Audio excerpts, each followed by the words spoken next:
It's so easy to be average.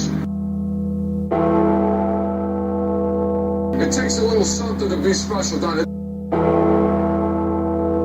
It takes a little something special to be a great player. Did you push yourself to be great today? Yeah. The man of Scarlet and Gray. Yeah. Let's go. The man of Scarlet and Gray. What we reading now? Who we listen to? Who we rockin' with hard? The man of Scarlet and Gray. Who we vibing with? Who we riding with? Who we clapping for The love? man of Scarlet and Gray. What we reading now? Who we listen to? Who we rockin' with The hard? man of Scarlet and Gray. Who we vibing with? Who we riding with? Who we clapping for The love? man of Scarlet and Gray. It's time for it. You ready for it? It's my time. You better know it. It's go Bucks. Every time. Hating on us, you better get Your undisputed source of all things Ohio State. This is the Men of the Scarlet and Gray podcast. Here's your hosts, Shannon Summers and Chip Minnick. The man of Scarlet and Gray. Buckeye Nation, welcome in another new and exciting episode of Men in the Scarlet and Gray podcast here on Buckeye Sports Radio, a V-Sporto channel, bringing you all Buckeyes all the time. I'm Shannon Summers, contributor and editor at menofscarletandgray.com. As always, I am thrilled to be joined by the one and only Chip Minnick, who also is a contributor and editor at menofscarletandgray.com. How are we doing today, Chip? Are you ready to have another great show for our listening audience? Absolutely, and thank you for that wonderful introduction. As I said, we have another great show for you today. We will recap last week's game against Indiana, look forward and preview the Maryland game with Baltimore Sun beat writer Daniel Gallen. Also, we will get to our game predictions, and for the first time, we will answer some listener questions. Chip, I don't know about you, but I'm really excited to get in that portion of the show. Yeah, I'm hoping that more and more of our listening audience will. I realize we're going to talk about this later on about how they can send it to us, but I hope more and more of our listeners take advantage of this because it was very gratifying to receive some very good questions about the way Ohio State's been performing, and some ideas as to what could possibly be changed to improve Ohio State. Yeah, I agree. It's nice having interaction on Twitter and everything and starting to get people involved with the show. I think it's really great. All right, before we get into it, we want to remind you to download the free Buckeye Sports Radio iOS and Android app so you can have your Buckeyes with you wherever you go, and follow the channel on Twitter at Buckeyes Radio. Okay, Chip. Buckeyes went into Bloomington, Indiana, and we're looking at hopefully offense rolling, getting going after the Western Michigan game, and it seemed like it stuttered, only 14 yards in the first half. Everybody's, for some reason, now, hey, we want JT back and everything. Let's talk about this Indiana game some. Well, give credit where credit is due. Indiana, they came in 4-0. I think a lot of Ohio State fans, and I will implicate myself in this. I think it was very natural for Ohio State fans to look at the close calls that Indiana had and think, all right, Ohio State should be able to handle Indiana with no problem. And I remember reading throughout the week leading up to the game, a lot of other Ohio State analysts and bloggers and, listening to other podcasts and, Ohio State should have no problem. And I thought it was very, very telling that former players like Chris Spielman, like Joey Galloway were saying Ohio State better be on upset alert. So if anything, I want to give credit to Indiana because they played a tremendous game, especially when you consider the fact that they lost their starting tailback early on in the game to a sprained ankle. They lost Nate Sudfeld to an ankle injury. They were essentially playing with their backup backfield and were able to come within a Hail Mary pass on the last play of the game to upsetting Ohio State in Bloomington. So credit to Indiana. They will definitely be a bowl team by the end of the season. Before I turn it back over to you for your comments, because I know we'll get into it in greater detail, best wishes to Corey Smith, who sustained a season-ending injury during the game. I can only hope that the NCAA will hopefully find it in their collective wisdom to grant Corey an extra year of eligibility. He already redshirted coming out of a JUCO to Ohio State, so there's some concern that might not come to pass. But regardless, best wishes to Corey Smith as he begins his rehabilitation on his injury. Yeah, I agree, and I wholeheartedly endorse everything you just said, so there's no point in repeating that. I'd like to congratulate Ezekiel Elliott for being the Player of the Week in the Big Ten. I believe he was the Walter Camp Player of the Week also. He racked up a lot of awards for what happened. I mean, especially he just happened to go off in the second half. Like I said, 14 yards the whole first half, and then he had 3 big runs of 55, 65, and 75 yards. It was pretty impressive how they started getting the offense rolling on the ground and Zeke really taking over. Now, the one question I have, and I'm not really sure how to take it, and maybe I'm just not understanding or seeing something right. Do you think that the coaching staff lost confidence in Cardell and wasn't letting him throw just by handing the ball off the whole time? I don't think it. I think the evidence speaks for itself. That there, any time in the second half, especially when it came down to, third and long, instead of even putting the ball in the air, handing the ball off to Zeke and knowing the likelihood, okay, we're not going to get the first down, but I'm going to trust in the defense to hold that. To me, that spoke volumes. I'm sure you've heard the expression "actions speak louder than words," and our audience has as well. Well, I don't think there could be any more telling action than the fact that they refused to put the ball in the air. That was definitely a loss of confidence in not just Cardale, but I think the passing game in general. That the wide receivers and the quarterbacks were not on the same page. I've lost track, not just against Indiana, but how many times has it been where on incomplete passes where Cardale, you can see him angrily gesturing with his hand or arm movements to the wide receivers, thinking, I thought you were going to turn in and you turned out, or vice versa. So they're not on the same page. So I absolutely believe that there was a loss of confidence. Hopefully that's something they're working on this week as they prepare for Maryland.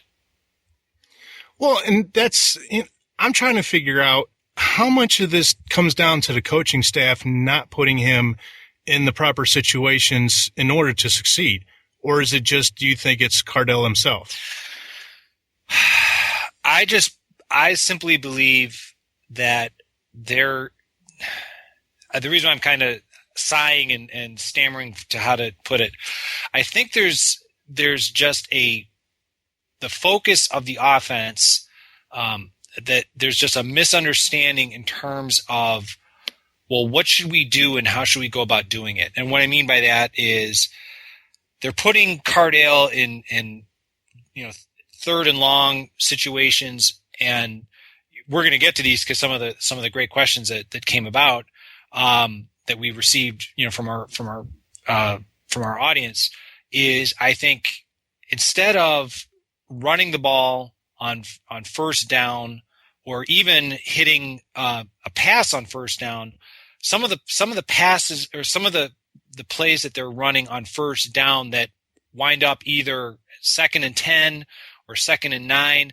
that just throws the complete rhythm of the offense off. So I think that the offense, hopefully this week, that they're realizing, what we need to do are some basic bread and butter plays that 2nd and 4 is kind of where they want to be instead of, instead of 2nd and 10, because 2nd and 4, that opens up that already immense playbook that much even further than putting themselves in 2nd and long positions like they've been doing so far this season.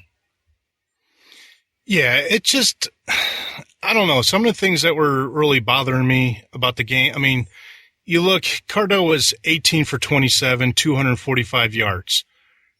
One interception. That was, I mean, yeah, it was a bad interception, the one that he had. But it just, something doesn't seem right. And I've gotten in arguments with people on Twitter after the game. Everybody's just, let's put JT in, let's put JT in. Unfortunately, JT has not beat out Cardell. I mean, can we agree on this? Oh yeah, my feelings on it were well known before the season, and I am not one to. I'm not going to get into it. I told you so. That's neither. Unless you're holding out on me, and I don't think you are. I'm just going to throw this one out there. Do you have 3 national championship rings that in your possession? That's what I'm saying. No. Okay. All right. So I don't either. So I'm willing to put my faith in the man who has done it repeatedly. He is there first thing in the morning till late at night, scrutinizing and doing whatever he can possibly do with his coaching staff and his players to put them all in the best opportunity to succeed. So as it relates to, well, why is Cardale starting over JT? That ship has sailed. I mean, that it's done. It's that decision has been made.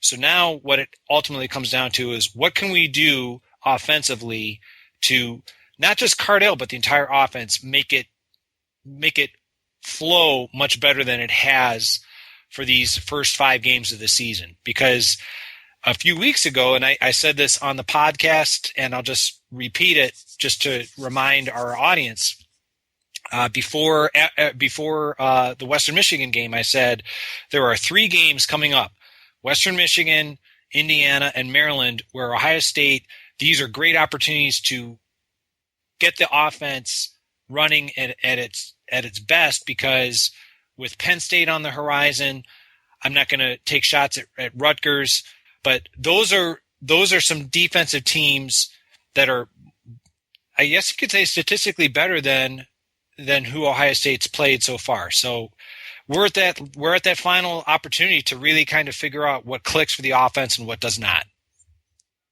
I agree. Number one, people are sitting there saying, well, Urban's, playing Cardell because this is his last season. He's going to go in the NFL, and JT's got another year. Look, bottom line, I don't care what anybody thinks. I, for 1 second, do not believe that Urban Meyer is going to possibly take a chance on winning or losing a national championship on a what if and screw the other 100-some people that are on the team busting their butt every day just in order for, well, I'm going to try to help get you in the NFL, and I'm just going to have this other guy for another year. I don't see that happening. I honestly think that maybe JT isn't comfortable with his ankle. Maybe it's a little bit something in his mind. He has not taken that step forward. He's had plenty of opportunities, and don't sit here and tell me he hasn't had the repetitions with the number ones and everything like Cardell has. Number one, as a backup, you're supposed to be ready to go at all times. Number 2, during training camp, they split the reps 100% evenly. So when it came out after training camp and JT was getting 80% of the snaps because he's a starter, it's natural. But being a backup, you're supposed to be ready to go. If something happens to Cardell, JT has to step in and boom, take off. He hasn't done that when he was given the opportunities. My other issue is the offense is confusing me because we don't seem to have an identity. The only identity we do have, but everybody knows, is Ezekiel Elliott. Now, if Indiana was any good at defense, we could have been in a lot more trouble than just the 14 yards at the first half. You've seen how close everybody was getting into the line. They're not, I don't know if it's the confidence factor as far as Cardell being able to check out of plays and stuff like that. It seems like they're trying to go too quick for too much of the home run instead of, like we talked about last week, letting the offense organically come together. It's like they're pressing too much, and it's causing problems. They're trying to be too perfect. It's just like the issue with the turnovers. I mean, it's not a new issue. It's been an issue for a while, but it's like they're trying too hard to be doing too much by themselves that are causing other problems. I mean, would you agree with that? I do. I also believe from a scouting perspective that, and I've heard other people say, well, Ohio State, they missed Devin Smith, and I'm not disagreeing that they missed Devin Smith. I think it's a combination of factors. And what I mean by that is, last year, Evan Spencer, the most underrated aspect of Evan Spencer was his blocking capability. I think Jeff Hireman, his blocking capability. So you're missing more than just Devin Smith. But getting back to the idea of putting 8 in the box and having everyone come up and crowd the line of scrimmage because they know you're going to hand the ball to Ezekiel Elliott, that's what lends itself to play action off of Ezekiel Elliott and chucking it deep for Jalen Marshall, and I don't believe Michael Thomas is a deep threat, but throwing it deep because that will get the safeties back. It sounds like I'm contradicting myself. I was saying, you don't want to get in 2nd and 10. I said that a moment ago. My point being is this: if you've got a guy, and we were both in the spring game, that at quarterback, he can throw the ball 80 yards because we saw him do it. So you don't have to worry about him underthrowing the ball. Now, do you have a guy that's do you have a player on the roster that is as established as and capable of a deep pass tracker as Devin Smith? No, but that's not. You just need someone to take the top off the defense, scare them enough that, all right, I'm not going to be able to bring my safeties up and put 8 or 9 in the box. I'm going to have to play my safeties back. Guess what that does? Now your intermediate routes are open. You see what I'm saying? Like you do that a few times. I don't care if it's Jalen Marshall. I don't care if it's Terry McLaurin. I don't care if it's Paris Campbell, James Clark. I'm rattling off, Dontre Wilson, whoever that has the speed to get down the field quickly. And even if you don't necessarily connect on that, you do that once or twice, you're going to see the opposition safeties backing up. They will, right? Because you don't want to give up that big play. No, I agree with you, and I think that's where the problem lies. That the play gets called in, and we're going to run, between the tackle and the guard on the right side on 1st down. Well, all of a sudden you got 8 guys in the box. And if he's not allowed to check out of that in order to try to do something, throw it downfield, and you're just handing the ball off and all the guys are up on the line, I mean, how much of that is Cardell's fault if he's not allowed to do any kind of changing of plays? Right. Well, I mean, you rattled off the turnovers. I mean, let's face it. That is a big issue. It is. It's been an issue since the end of last season. It's been an issue all this season. For Ohio State to lose 3 turnovers against Indiana and still come out on the winning end, it speaks to the talent and the determination of the players and the coaching staff. So I think all of the people, I'm going to take advice from the players that are, on social media that are saying, everyone needs to relax. It's definitely a cause for concern, but I feel a heck of a lot better. I'm more than, I'm willing to bet that a lot of our counterparts, down in Athens, Georgia, or out on UCLA's campus, or at Ole Miss, and I can rattle off a whole bunch of You got to bring up UCLA. Let me tell you. That's falling apart, but that's besides the point. I'm just saying. It's like I think, if anything, winning sure tastes a heck of a lot better than losing. So.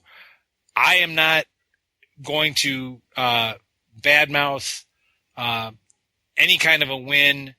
I don't care who it's against. If Ohio State wins the rest of their games by 1 point, guess what? Even with winning ugly, that will be enough to get them into the playoff. You don't have to be. I think everyone is getting so concerned about, okay, are they going to be the number 1 ranked team? Doesn't matter. All you have to be is Exactly. all you have to be is in the top 4. It doesn't matter. That's it. All of these polls that people are talking about, they shouldn't be, or doesn't. Keep in mind the polls that you see right now. We're looking back at a system that used to, in my estimation, unfairly reward teams, and Ohio State sometimes is the beneficiary of this, based on the media and or the coach's perception. Doesn't matter. Mm-hmm. Doesn't matter. As long as we're in the top 4, and that's not going to happen for the next few weeks. So they've got time to right their wrongs, and I have every confidence in Urban Meyer and his coaching staff that they are addressing those issues right as we speak. Exactly. I mean, you look at Auburn, everybody was buying into Auburn possibly being one of the Final Four teams. I know I picked them. I can't remember if you did or not. I did. But we bought into that, and look where they're at now. And now all of a sudden Duke Johnson's not on the team. I mean, like UNLV, all of a sudden people are leaving the team and everything. It's college football, as awesome as it is, sometimes it gets really weird and really hairy. My thing, like you said, you were still early. We still got time to change things. The talent, like you were just saying with the turnovers, they've gotten very fortunate. I mean, 5 turnovers against Northern Illinois, 3 turnovers this past week. How many turnovers did they have against Alabama, Oregon, and they still were able to overcome them? That gives them the confidence to say, hey, we had a turnover, we're not going to fall down, blah, blah, blah. But still, I'm just afraid that one of these days it's going to bite them in the butt. And I don't want to see that happen because it's preventable stuff. Absolutely. Improving on third down is crucial. They were 2 of 13 on third down against Indiana. You can't go 0 for 3 in the turnover, lose 3 turnovers and have a 2 for 13 third down conversion rate and be successful for too long. Yeah. The one thing, let's talk about a little bit real quick about the defense that Ohio State had. I think that they were doing a pretty good job. They were keeping everything, in front of them. As far as the week before, we were worried about the run defense. Well, they did pretty good for the run defense, except for the one big play to Xander Diamant, that 79-yard touchdown run. I mean, besides they only gave up 3.2 yards on the ground, including that. So I think that improved. A lot of stupid things, penalties were, Apple. It's like, come on, why are you holding on to the jersey and stuff like that? But I think all in all, the defense is, gelling and getting better, and we just need to get more of a pass rush going, I think.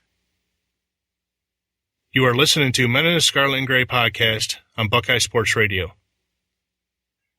Do you want to do the Ask Motzag segment right now? Yeah. Why don't we tell our listeners, because we have several good questions to address, but why don't we tell our listeners as to how they can contact us for future shows with the Ask Motzag?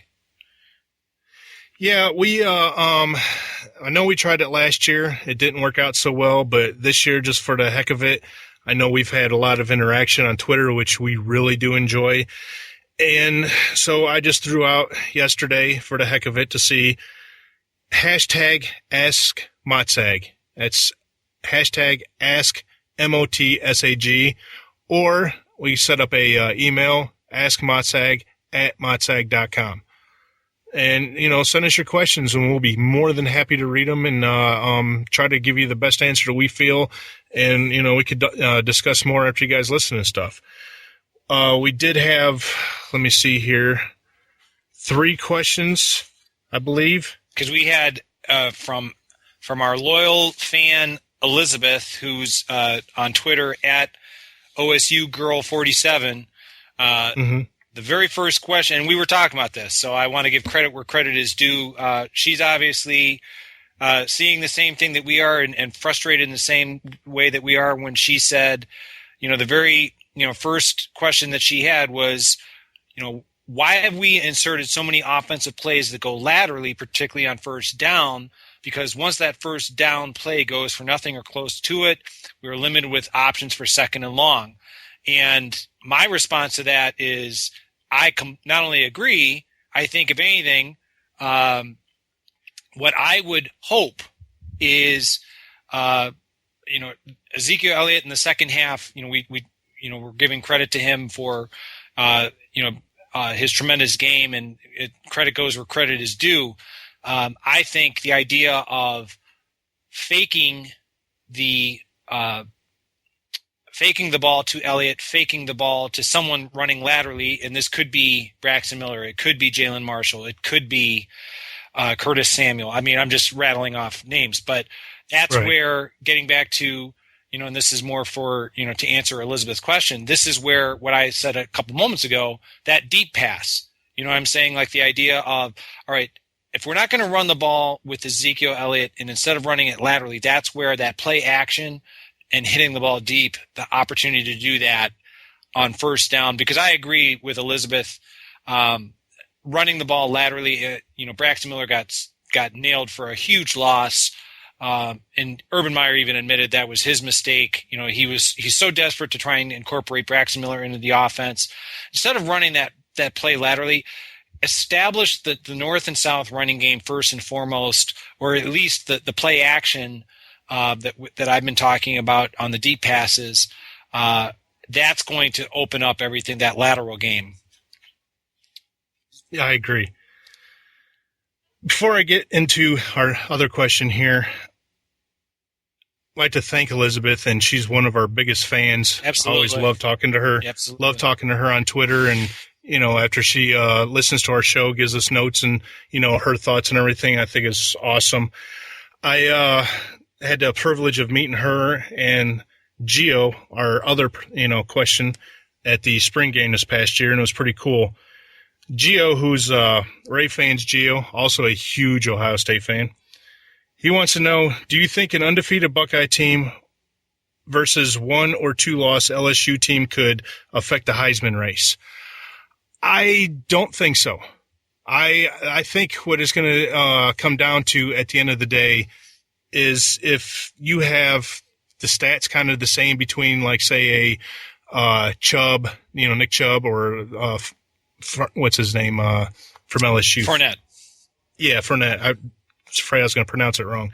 If they're pretty much the same kind of stats as like an Ezekiel Elliott and stuff, I think you've got to take the whole big picture into effect here.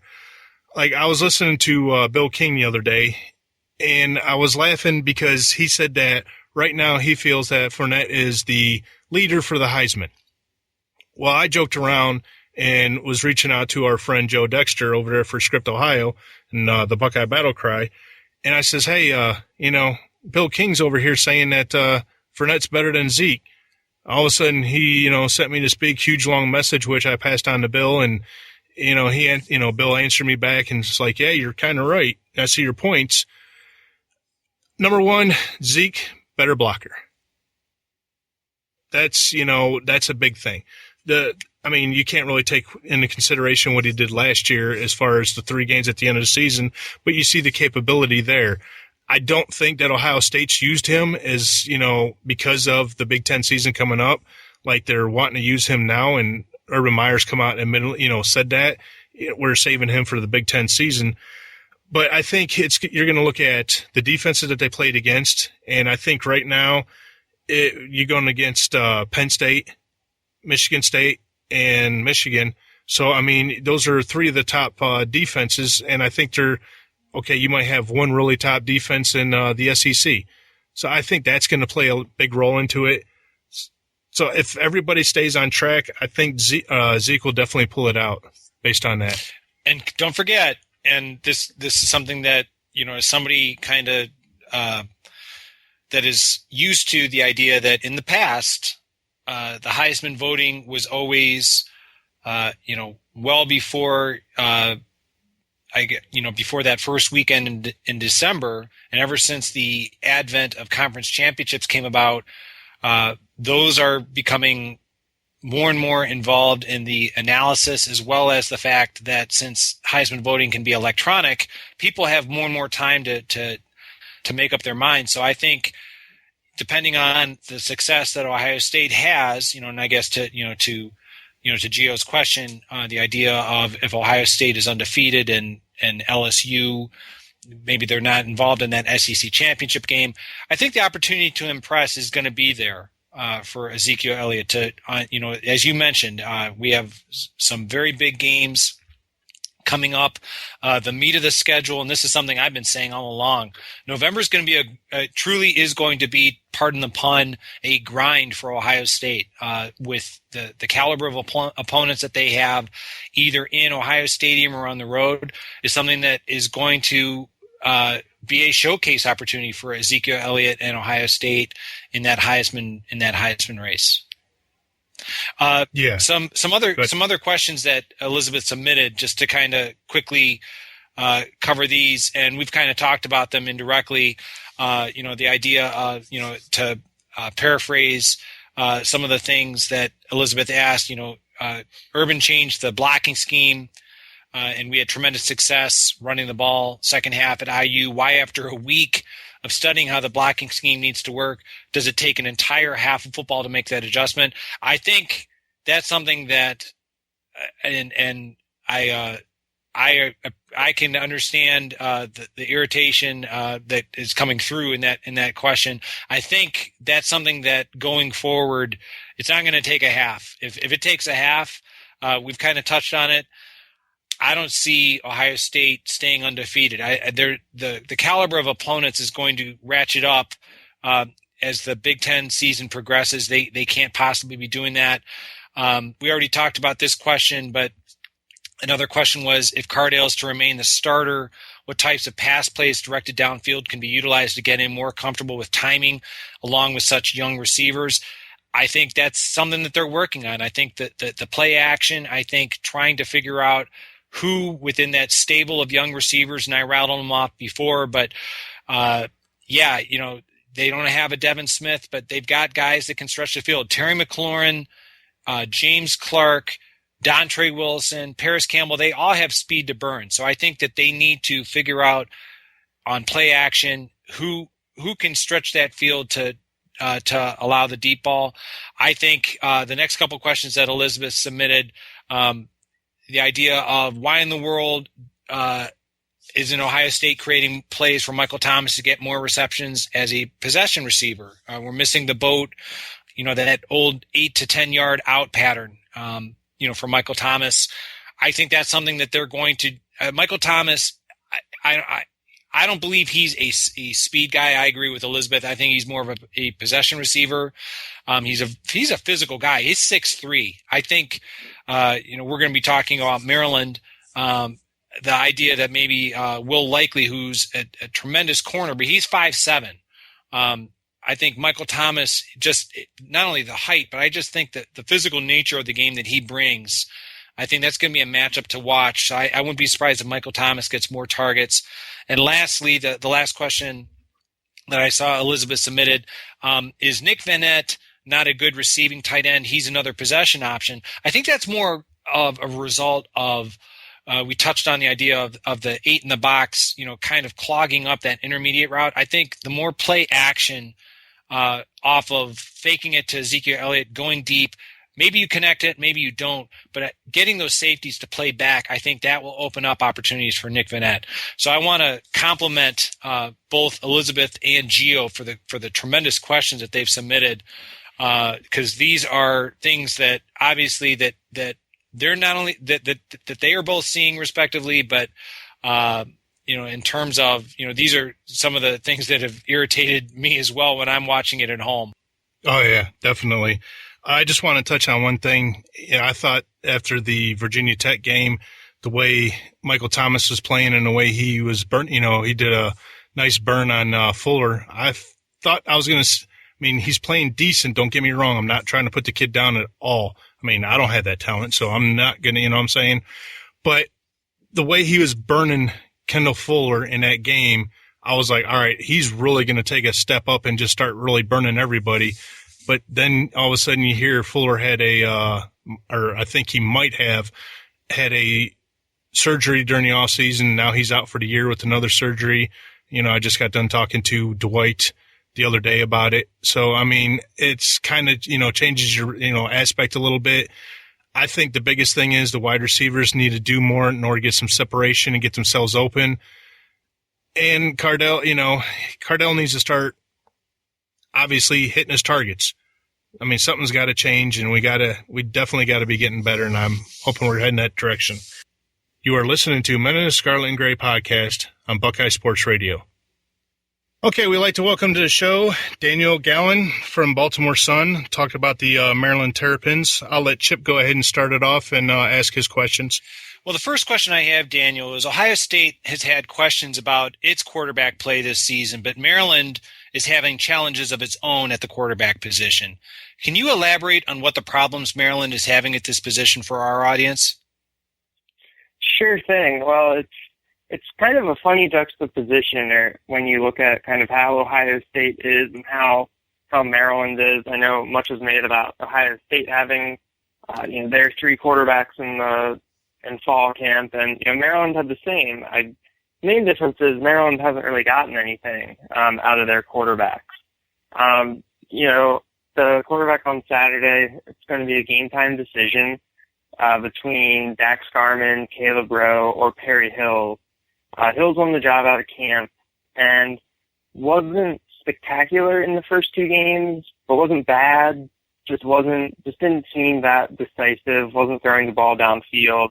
So they turned to Rowe, who has the reputation of a gunslinger, and he came out in his first start, I think on the 19th against South Florida, threw 4 touchdown passes and looked good, but he's just been absolutely plagued by interceptions. He's thrown 12 in about, I think, less than 12 full quarters of play this year. And then they have Dax Garman, who's the Oklahoma State transfer, who's come in relief of Rowe in the third quarter of the last 2 games, and he just looked pretty lost.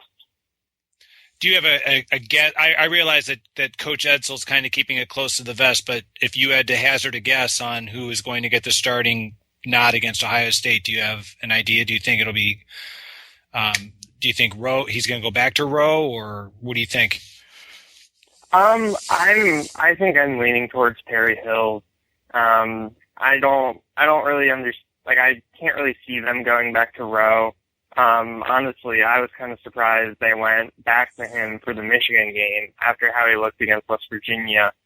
And then I think that, like, I wouldn't be surprised if Garmin played at some point this weekend if it gets out of hand. But I feel like if he comes in, it has to be after a halftime or a significant break or something along those lines. Ohio State has offered scholarships to players from the Maryland area. For example, Isaiah Prince is a true freshman he's already risen up the depth chart. He's second string on the offensive line. Some of the players on Maryland's roster, offensive lineman Derwin Gray, offensive lineman Damian Prince, wide receiver Tavon Jacobs, and running back Wes Brown, they were all offered scholarships by Ohio State, but they chose Maryland. So can you give our listeners, maybe it might be a little more difficult, a scouting report on Gray and Prince being offensive linemen, but can you give our listeners a scouting report on some or all of these players to kind of give, I guess, our audience an idea as to some of the players that Ohio State wanted but weren't able to land when they chose Maryland? Sure. I'll start with Gray and Prince on the offensive line. Damian Prince is going to start at right tackle on Saturday, and Derwin Gray is actually his backup. Prince was a 5-star recruit in the class of 2014, redshirted last year, and he was projected to start. He was listed as first string on the preseason depth chart. Got, in the words of Coach Edsel, a little nicked up near the end of camp, and didn't start in the first 3 games of the year. But he started against West Virginia, and he started against Michigan, and I think that they're pretty excited to kind of see him develop and grow. He put on at least his list. He put on at least 28 pounds according to his listed weight, and he's just huge on the right side. And I think that there's definitely some talent there. And then Derwin Gray is his backup. And they're both just really, really big young guys who I think could potentially the anchors of that offensive line down the road. With the skill guys, Tavon Jacobs, I believe, I think he slipped from Ohio State on signing day or yeah, that's correct. That. You got it. That's right. Awesome. He flipped to being near his family. He has a daughter, and his older brother Laverne is also a wide receiver at Maryland. And the Jacobs brothers are both starters. Tavon's career was pretty snake bitten to start. He's in his third year in the program. He redshirted his first year. He was coming off of a torn ACL, or I don't think it was a torn ACL, but it was some sort of knee injury near the end of his high school career, and that kept him out his true freshman year. And then last year as a redshirt freshman, I think he earned the start in the season opener and suffered another season-ending knee injury on, I think, the second drive of the game and on the first target of his career. So that was pretty disappointing for the program, but he came into the starting lineup this year. He's healthy, earned the starting job before the third game against South Florida, and he was a track star in high school, and he has pure speed. He caught a 70-yard touchdown catch and run against South Florida. That was just a beautiful play, and they really tried to stretch the field with him. And I think, kind of looking ahead, that if Maryland wants to kind of compete with Ohio State's speed, he'll have to be a factor. And then Wes Brown has had kind of an up and down career at Maryland. He's had some injuries and has missed a lot of spring ball. He was suspended for his sophomore season in 2013, but he's back now, and he's the second string running back behind Brandon Ross. But with running backs, they still carries can be pretty evenly split sometimes. But Wes kind of got the reputation as the power back last year. I think he had 6 touchdown runs, and the longest, I think, was from 2 yards out. So they'll use him in short yardage situations, but he's got some speed. He can get to the edge, and he can be a playmaker. It's definitely, those 4 guys are really talented, and they definitely rely on contributions from all of them. So Maryland comes into Ohio State with 3 losses, and in Maryland's 3 losses, the average score has been around 40 points against the Terps. Can you give us some ideas on what the defensive struggles are for Maryland and where Ohio State may try to exploit when the Buckeyes are on offense against Maryland? I think a lot of, at least in the Bowling Green game and the Michigan game, I think the defensive struggles it was kind of the, I guess the good metaphor for it would be that the dam just was going to break eventually, that with the way that Bowling Green ran their offense and the way that Michigan was kind of pounding away, that it was only kind of, if the Maryland offense didn't do anything, it was only really a matter of time before those teams put up points. The Maryland defense did not play that poorly against Michigan this week. It was 6-0 at halftime, and then it was just kind of the 31-yard screen pass, a 66-yard end around, and then just kind of a gutting drive at the end. That won it for Michigan. But the big thing has just been that the Maryland offense hasn't been able to get anything going, and that's just really, I think, made it hard for the defense.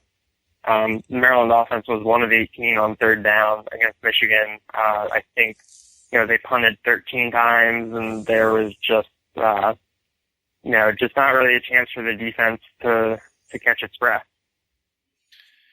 So I realize Shannon's going to be asking some questions about Will Likely later on, but for our audience, in case they weren't aware, Will Likely is a dynamic return specialist for Ohio State, especially Urban Meyer. They take a great deal of pride in their coverage units, on their special teams coverage units.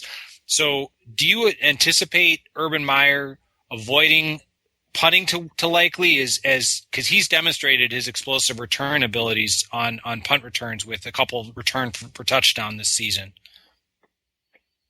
I think that, Michigan didn't really shy away from from likely, and West Virginia really didn't either. The things that they did was that they rolled their punters out and did kind of the rugby style kick, which gives the coverage team time to get down, and kind of makes it, makes it a little bit more difficult for the returner to really get free. But I mean, I haven't really had a chance to look into Ohio State's punting unit or anything, but I think at this point that they're not going to avoid him. They'll just try to maybe neutralize him a little bit and force him to make a play. Put 2 or 3 guys in his face right away, and then if he makes them miss, then maybe he'll get free. But the one thing that we've seen in the past few weeks is that kind of rugby style punt, which really I think really cuts down on the time that he has to see the field and get to open space. Well, the last question for me before I turn it over to Shannon for his questions is that Maryland already has 3 losses for this season, and there are several tough, challenging games left on the schedule. So what do you believe is the likelihood that Coach Edsall's going to be able to win enough games to make Maryland bowl eligible this season? It's definitely an uphill battle at this point. I think when I looked at the schedule at the beginning of the year, I kind of thought that they needed to come out of the non-conference schedule at 3-1 to really put themselves in good position. But they came out at 2-2, and then at the beginning of the year, I kind of looked at the Michigan game as maybe a push, but they've ended up being, I think, much better than a lot of people thought that they would be. And with the schedule looking ahead, I kind of thought that wasn't really sure what to make of Iowa, but Iowa's been off to a good start. Penn State defense looks pretty nasty, and then with the way that Indiana has played early on, I kind of looked at that game as to be pretty winnable, but now that is looking, more of one of those kind of 50-50 type games. So it's definitely going to be tough. I think that, they might just have to get a couple bounces to go their way here and there. Before the season started, I kind of looked at it as a 5-7, 6-6 a year with the potential to win 7 or even 8 if they got the lucky bounces. But based on kind of how they've played so far, it's going to be pretty tough for them to get 4 more wins with the schedule that they have. Well, I know Shannon has some questions for you.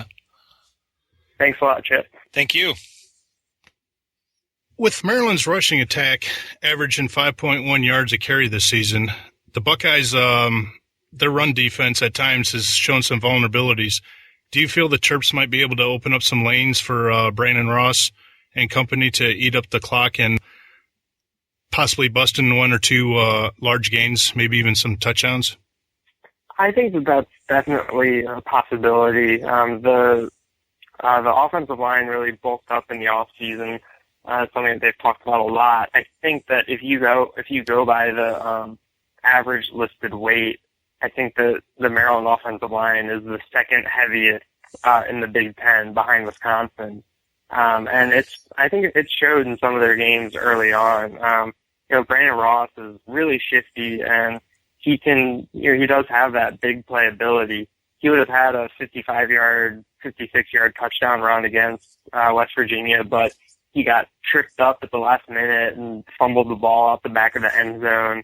And he's kind of, shown the potential to bounce outside. I think the biggest thing is for them to get the holes early, so that he can get north-south instead of getting strung out to the outside, east-west. And I think the big thing is that the defense has to get some stops early so that Maryland can continue to try to run the ball and, get those big gains as opposed to playing from behind and really having to throw it. Nice. Maryland forced 3 turnovers last week against the Wolverines, and the Buckeyes have been known to basically cough up the ball a lot lately. Do you think the Terrapins can really turn this into a big advantage? The biggest thing for Maryland turning turnovers into an advantage, I think, focuses more on them not turning the ball over. They rank last in all of FBS in turnovers. They've they've turned it over 17 times this year, and the game against Michigan was the first time all year that the turnover margin had been 0. They'd had a negative turnover margin in every game so far. So I think that it is important, and I think that they have been showing a little bit more of a propensity for going in and stripping the ball and, kind of making some plays, but, it doesn't mean as much if the offense can't do anything with it. After Michigan's 3 turnovers last week, the offense ran 9 total plays for -1 yard, punted twice, and threw an interception. So they got those turnovers last week, but they didn't really become an advantage. With Maryland going 1 for 18 last week, how much of it was the maize and blue defense, and how much was it Maryland actually shooting themselves in the foot? I think it was a good combination of both. I think all 3 of Caleb Rowe's interceptions were on third down plays. There was a play where there were a couple drop passes. There was a pass interference call and a screen pass that backed them up. But I mean, the Michigan defense is, you could see why it's one of the Big Ten's best and one of the nation's best. They were able to get pressure on the quarterbacks, force some rush decisions, and they were able to stop the run when Maryland got into a rare third and short opportunity. I know we just talked about William Likely a little bit. Chip talked about him on special teams. I want to talk about him as one of the top defensive backs in the league and pretty much a nation. Are opposing quarterbacks staying away from him more this season after having 7 interceptions last year? I think that they have been. I think West Virginia targeted him a few times, and they had a long touchdown pass on him in that loss. But I think that there is kind of I think that there is a lot of respect that they're giving to him. Excuse me. In the Bowling Green game, I think by my rough calculations, Bowling Green only threw at Will Likely 6 times, and he was matched up with a wide receiver that was listed at 6'3", and he's listed at 5'7". So even with that advantage, they just kind of stayed away from him, and they really, really picked on Sean Davis that week. And the next week, South Florida tried to pick on Davis again, but he was able to come up with a couple interceptions and a nice rebound performance. But he's definitely been getting that respect this year, and I think that, I'm not really sure how much it will matter against a team like Ohio State that has all of that skill talent on offense. But, for the most part, teams are, kind of leaving him be and just not really testing him that often. What are the possibilities of Maryland being shut out back-to-back, since the schedule makers were so nice to have them play 2 of the top defenses in the league in a row like this? It's not an easy open to conference play by any means. I'm not, I can't really see them getting shut out again against Ohio State, just because of kind of just how unlikely it is. I think that they're bound to get, maybe this is just some, blind faith or something, but I mean, I think that they can put up points in some manner, whether it's a field goal. I mean, Brad Craddock is the Luke Rosa winner, and he hasn't attempted a field goal in 3 games. Whether it's a field goal, some big play, something like that. I mean, they might score, and as we talked about Will Likely, I mean, we might get a Will Likely punt return or interception return. So, I mean, I think that there's a little. I don't think they'll get shut out 2 games in a row. I mean, it's definitely a possibility with how the offense is played, but I feel like they'll be able to break a big game here or there to at least put themselves in better position. In your opinion, what's the status of Randy Edsall? I know he signed a 3-year extension this past July with a $2.6 million buyout if he's let go before 2017. What are the odds he collects that or he's back next year? I think that this is something that we're all pretty curious about. The fan base has gotten pretty restless with how the season's gone so far.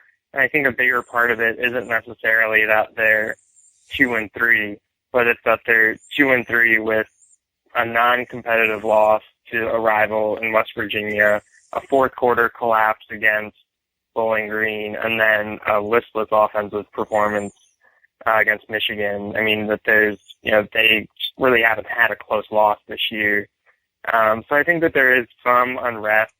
He was asked about his job security today, and he said he doesn't feel any additional pressure about it, but there hasn't really been, the administration hasn't commented publicly about his status or anything. So, I mean, personally, I have no idea which way it'll go. But, he's going to be the coach this weekend against Ohio State, and, he said that all he wants to do is focus on the quote opportunity they have this weekend. It's kind of crazy how one year could be so great and the next year just the wheels on the bus seem like they fall off. How much of an adjustment is there, being the second year that Maryland's been in the Big Ten? How much of an adjustment do you feel that coming into the league? I think the big thing they talked about over the summer and coming into this year was really how the linemen bulked up. I think the one thing Edsel, the kind of buzz phrase he liked to use was a lineman lead to describe the Big Ten. So I think that they've worked hard on getting those linemen to bulk up, and they have. I mean, Damian Prince is huge, Derwin Gray is huge. All those offensive linemen are really big. So I think that was just kind of that was probably the biggest adjustment that they had to make in terms of playing style. And then there was kind of the venues are different, and I think that was a big deal, where last year they went to Ann Arbor and they went to Happy Valley, and, they played in front of those, announced crowds of 100,000, which we didn't see in the ACC. So I think that was a pretty big adjustment. And I mean, last year they obviously acquitted themselves very, very well, to the conference. But I think that the adjustment has mostly been kind of in that classic Big Ten smash mouth in the trenches style. What are your keys to Maryland pulling off the upset on Buckeyes homecoming? I think that they have to get a couple big plays here and there, whether it's Brandon Ross breaking a big gain, Will Likely doing something on special teams or defense, or maybe Kayvon Jacobs getting behind the secondary or getting the ball in space or something. So big play. They have to not turn the ball over. They've had at least one turnover in every game this year, and they have to convert third down. I think that those are kind of the three big things. I think Ohio State is going to score points, no matter what. But I think that the offense has to take advantage of a couple breaks from the defense and, move the ball, keep the defense off the field, and, put up some points to keep it competitive in there, and just maybe put themselves in a position to have a chance to win, kind of like Indiana did last week. Awesome. We'll get into the prediction here shortly, because you said that you'd like to join us for our game predictions of other Big Ten games and national games. We really appreciate you coming on and giving us information about Maryland and letting our listeners know more about the Terrapins. No problem. It's my pleasure. You are listening to Men in the Scarlet and Gray podcast on Buckeye Sports Radio. We'll go ahead and start off Illinois at Iowa. It's 12 p.m. It's on ESPNU. Watch ESPN. Since you're our guest, Daniel, we'll let you go ahead and go first. Oh, I think I'm going to have to go with the Hawkeyes on this one, and maybe, like a 23-16 type game, couple field goals, couple touchdowns. Interesting. What about you, Chip? Got to respect a man who comes on and even gives the score prediction. Even that's a bonus right there. It is. That's unusual for our guests, just to let you know. But I agree. I think Iowa, they surprised me last week against Wisconsin. I think just to kind of give you the background, Shannon can speak for himself, but being a long time, I don't want to say fan as much as a person who's been spurned or burned by Iowa in the past, in terms of looking at their schedule, believing that they could be more than what they usually wind up being. I think this is shaping up to be the traditional Iowa team that is, since less has been expected of them, they're going to produce more. So I agree. I think Iowa, the fact that they're at home, I think defensively they will do enough to get by Illinois, who is coming off of I don't want to call it miraculous, but a surprising win over Nebraska last weekend. So I'm going to go with Iowa as well. Yeah, I agree. I still not jumping on the bandwagon yet because we've been burned I don't know how many times. I know. I can't. I've lost time. I've lost count. I know. And, since we picked them, they're going to lose. But, it is what it is. So that's all three of us are going for Iowa. Let's go ahead and go into the game we just got done talking about, Maryland at Ohio State, 12 p.m. on BTN. Daniel? I don't think I can give a score on this one because I think that there will be – it's easier to pick those games where you don't think there will be that many points. But I'm going to have to go with Ohio State on this one. I saw earlier today that the line is up to 33 points for the Buckeyes, and I'm not sure Maryland will lose by that much because that's a lot of points. But I think that it'll be a comfortable Buckeyes win. Well, one thing you learn about Ohio State is never, ever even think about the spread and don't put money on the spread or anything because you'll lose every time. Chip, right. What about you?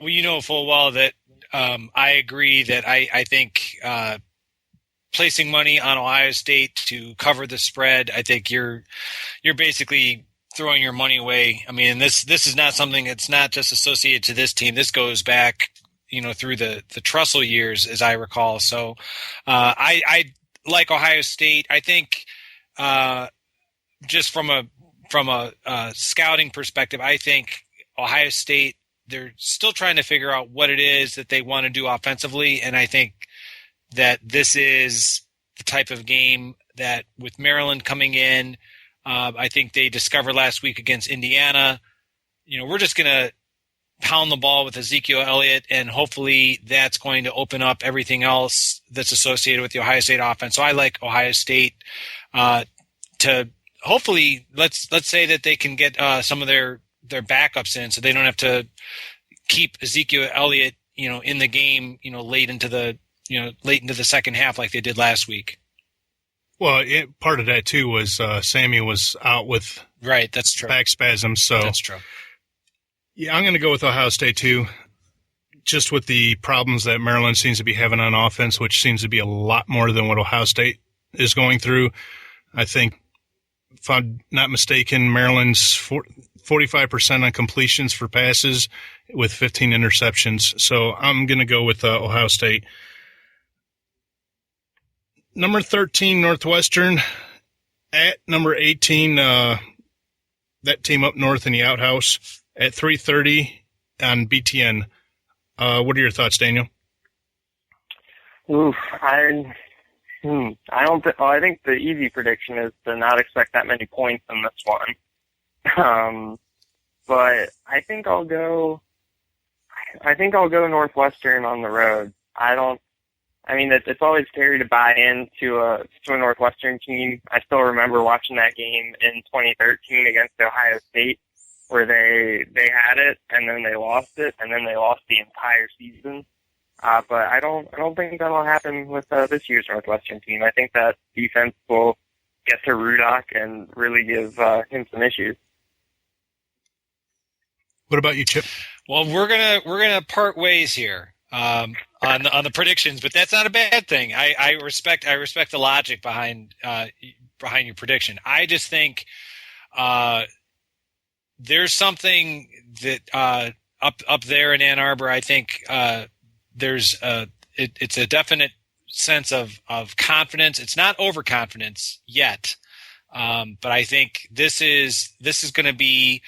I think the first game under Jim Harbaugh against a quality opponent. All the other games, with the exception, obviously, on the road at Utah, where the Wolverines, they're playing against a team for the first time that you really don't know. I'm not trying to take anything away against against Maryland or BYU or the other teams that they defeated, but you could realistically look at those games and say, all right, well, it makes sense that they won. This one I think is going to be more of a gut check game, and I just think that they're going to ride that optimism and confidence in their home stadium. I agree. I think it's going to be very physical and very low scoring, but I think that team up north ekes out a win in this one. Going for that team, and you're going to have to get booted off of the show. I just am going for them per se. Yeah, this is going to be actually a pretty good game that I'm going to have to tune in and watch. But not because of my bias or anything like that, I just think right now that Northwestern has a little bit more of an it factor going on. So I'm going to go with the Wildcats in the winning in the outhouse. Our next game, Wisconsin at Nebraska, 3:30, ABC, ESPN2. What are your thoughts on this one, Daniel? Ooh, this is going to be, I think this is another tough one. Both these teams had tough losses last week. Wisconsin without Corey Clement is kind of hard to get behind. So I think I'll go with Nebraska, mostly because they're at home. Haven't really been sold on how they've played so far this year. There's some of the late game stuff just has been a little wacky. But given that they're at home and that Wisconsin is coming off a tough loss to Iowa, I think I'll go with the Huskers in a pretty close and pretty good game. What are your thoughts, Chip? I agree that I think Wisconsin offensively, the loss of Corey Clement has really, I don't want to say stalled their offense, but it's not the same. It's just not, you could just see that they're offensively, they're not nearly the kind of team that, the physical dominance that I think Big Ten fans have grown accustomed to seeing from a traditional Wisconsin team. It's not there this year. So not that Nebraska has been doing so well, as Daniel said, especially late in the game with their clock management. But I think the home field advantage in Lincoln is going to be enough for Nebraska to pull out a close one. Well, I'm going to go against you again here. All right. And just because of the way everything's been falling apart for Nebraska at the end, obviously the black shirts are nowhere near being close to coming back. He might be losing part of the team. I don't know. It's starting to seem like it's falling apart a little bit there in Lincoln. So I'm going to go with Wisconsin. Bounce back from last week's loss. The one big game, the only big game, non-conference game in the nation. Number 23 Cal at number 5 Utah. Go ahead, Daniel. Oh, I think I'm really looking forward to this one. I have a very soft spot on my heart for the Pac-12. Always just kind of love that Pac-12 after dark. Anything can happen vibe that they have. But I think I'm going to go with Utah in this one. It's in Salt Lake City. They have the defense. That hurting that they put on Oregon a couple weeks ago is pretty hard to ignore. And while I like Cal because I like Jared Goff and I like the Sonny Dykes offense, I don't know if they, I don't really know how they'll do against a Utah defense.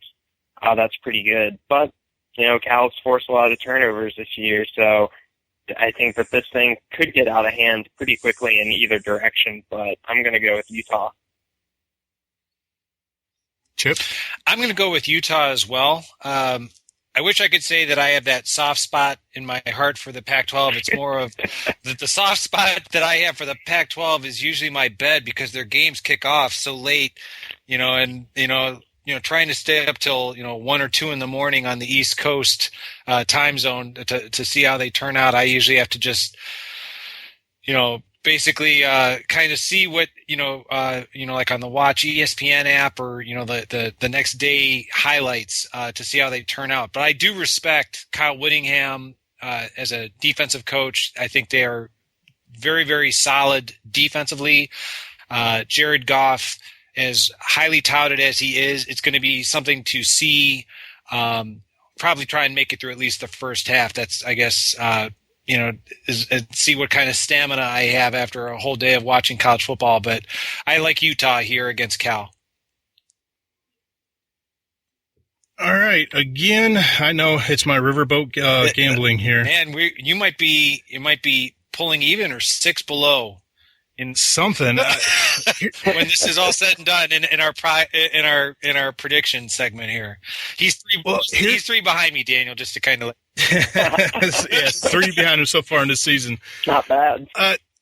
My reason for going with Cal in this game is it seems that the Pac-12 does not like playing at home. They've lost more games at home than they have on the road. So, and it seems like the road teams are always pulling off the upset, going in and winning. So it's just one of those things where I'm just going to go with the road team. Alrighty. Definitely want to thank Daniel for coming on our show and giving us information and helping us pick games. Really appreciate it. Where can people find you on Twitter? Well, you can find me on Twitter at Daniel JT Gallen, DanielJTGallen. I'm on there and pretty active, and then you can read my stuff over at BaltimoreSun.com. Excellent. Yeah, thanks for having me. No, go ahead. I was going to say, thanks for having me. This has been a lot of fun. Absolutely. Thank you so much for coming on. Definitely appreciate it. Mm-hmm. Are you coming into Columbus for the game? Yes, I will. I'm coming in on Friday evening. Alrighty. Unfortunately, that's going to do it for us today here on Men of Scarlet and Gray podcast.